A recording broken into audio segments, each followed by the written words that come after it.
we can go through all of these, right? Sides and totals. Mm-hmm. I'm guessing you have them here.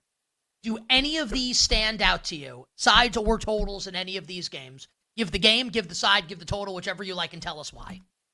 Yeah, the first one for me is actually the first one, Vikings and the Steelers. I would lay the Minnesota Vikings. I'm not betting it now because there's still games that we played before then. But like, if that's the market when we get there and it's Vikings 1.5, yeah, I think Minnesota's this clearly market assumes better Aaron than Rodgers. Pittsburgh. You agree Yes. with that, right? Like this market, this is not a Mason it's- Rudolph number. This is an Aaron Rodgers is playing for the Steelers number. If this is a Rudolph number, then like how high is the market on Pittsburgh? This is a Rodgers number 100%. And even if Rodgers is there, great. Cool. I'll bet Minnesota. Like we saw Sam Darnold play against Aaron Rodgers in a neutral field, and the Vikings were able to win that game. Like, I think Minnesota is so clearly better than Pittsburgh. And I'm saying this is somebody who likes Pittsburgh, at least more than what most people do. Like, I'm ready to bet win total over on the Pittsburgh Steelers. But Minnesota's a talented team, and if they believe in J.J. McCarthy, which all indications are that they do, the Vikings will be a very good team, better than the Pittsburgh Steelers on a neutral field, coin flip price. Give me the Minnesota Vikings. Like, easy bet for me if this is the market when we get there on September 28th. All right, so that's Vikings, a small favorite in Dublin. And the Steelers will have a pretty pronounced home field advantage in that game because of the Rooney family in Ireland. That'll be an interesting one there. And like normally like the Jaguars, whatever, the home team in London, whatever. Like that's, I think the Steelers might actually have a little bit of a home field in that game. That one's interesting. I don't know if I have a strong thought. I would lean towards your side there with Minnesota. And I think we're going to spend a lot of time this offseason correctly talking about J.J. McCarthy and the Vikings offense. Minnesota's defense with Brian Flores back, I think, has a chance to be absolutely filthy. Absolutely filthy. If McCarthy's good, I don't know why they can't win 12, 13 games, win a ton of games like they did last year in the regular season. So that's Femi's thought. The spread that I think is incorrect through a key number, and I always do this. This actually was really fun. It's the first time in months that I've been able to do this, right? Where you have games, and I think in my head, and I write down, okay, what do I think like the point spread would be in this game? And then I look at what it actually is. And for a lot of these, and this is not to be pump myself up, you do this for long enough, it's really not that difficult to be at least in range. So, for instance, like Viking Steelers, I thought it was going to be Minnesota -2. It's -1.5. And just to reiterate, that's not me saying I'm so smart. Just if you know how this works, you should be able to do that and be pretty close. One of these I was pretty far off. That game, October 12th, Tottenham Hotspur Stadium in London, Broncos-Jets. So the point spread is currently Broncos minus, and it's on the move in the right direction. Broncos 6.5 against the Jets on a neutral. Just like absolutely not. Absolutely not. Denver needs to be at minimum a touchdown favorite. At minimum against the Jets. Now, I don't think this number ever gets to I don't think it should be 10 on a neutral, but I think I would bet Denver up to -10 in this game based on how I view Denver this year and based on how I view the Jets this year. The Broncos defense going to be what it is.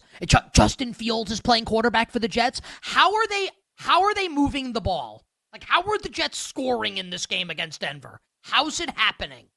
I couldn't believe that number was short of 7. When I'm thinking, okay, I don't think it can be 10, 9.5. At least 8? Because that game's in Denver, it's 10, 10.5. Great, so you want to give, let's even say 7.5. You want to give Denver 2.5 points of home field because they play at altitude? Okay. The fact that it's under 7, Femi, to me is asinine.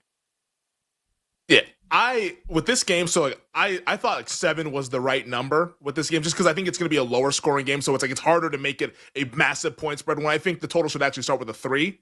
I think that this is a dead under game for me, 100%. I don't think that. What's the number on the price on the Jets scoring a touchdown in this game? Justin Fields against this defense? Well, let me ask you. Poorly. Let me phrase it differently. I don't know if there'll be a betting market for this. More likely, Jets offensive touchdown or Broncos defensive touchdown. Jets offensive touchdown would be favored, but I mean, but it's not big. Denver's probably. I'm going to call it right now. Let's play this back if and when it happens. Jahdae Barron's going to have a pick six in this game for the Broncos. That'll launch his defensive rookie of the year campaign. Like jump in front of like a ball over the middle intended for Malachi Corley and take it to the house. I love these names. They're coming back into our lives. I love it. Malachi Corley. Shout out to the New York Jets. Corley. Yeah, Joe Douglas said was like his third rated receiver in last year's draft. Related story, Joe Douglas fired. Is he consulting with anybody now? But we don't have to get into Joe Douglas. Probably. But yeah, like, it's an under. Yeah, they all do. It's an under bet. Like 41.5. I don't think this should start with a 4. Unless Denver just like absolutely rolls them off the field. But the Jets have talented players on defense. I think their defense can at least somewhat be respectable in the game. Yeah, it feels, and maybe you want to lay the points at 6.5. Like that would be where I'd lean. At a full 7, I would just pass the game onto the side and I'll just bet the under. But yeah, this is a low scoring game. Denver wins this one. It's going to look ugly, that Jets offense with Justin Fields going to be against one of the best secondaries in the league and a front 7 now that is built to stop the run. Like there's not a whole lot of areas where you can exploit Denver's defense. And now you have a quarterback who's already deficient at passing the football from the pocket in an efficient manner. Yeah, this is under 100% of the way for me with the Broncos and the Jets. Yeah. All right, so Femi, there's no point. So Femi touched on Vikings Steelers. I touched on Broncos Jets. Here are the other international games with point spreads. Vikings Browns, October 5th in London at Tottenham Hotspur Stadium. Vikings 7-point favorite, 41.5 the total. October 19th in Wembley, Rams Jags. Rams a 4.5-point favorite there on a neutral. Interesting side, 47.5 the total. The Berlin game, Falcons Colts. Atlanta a 1.5-point favorite, 44.5 the total. And then the Commanders Dolphins game. Commanders a 3-point favorite, but the juice is towards Miami, so maybe that comes off 3. The total in that game is 48.5. Any of those signs or totals tickle your fancy early in the process? Yeah, it'd be that Commanders game.